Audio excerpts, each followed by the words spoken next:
পশু পাখিকে কষ্ট দেওয়া এটাও একটা মানুষের জাহান্নামে যাওয়ার কারণ হয়ে যেতে পারে।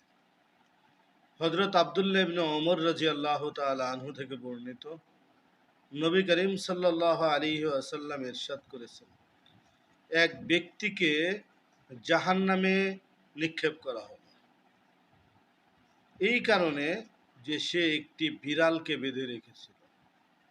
বিড়ালকে খাবারও দেয় নাই, আবারও ছেড়েও দেয় নাই। ছেড়ে দিলে হয়তো সে পোকা মাকড় খেয়ে বেঁচে যেতে পারত।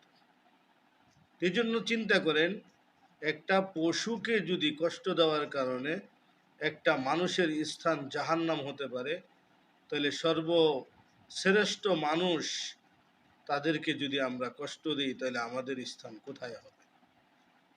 এই জন্য সকলেই পশু পাখি সহ মানুষদেরকেও কষ্ট দেওয়া থেকে নিজে বিরত থাকুন। অন্যদেরকে বিরত রাখার জন্য ভিডিওটি শেয়ার করে দিন।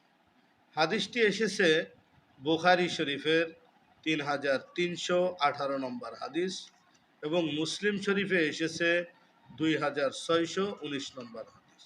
সবাইকে ধন্যবাদ।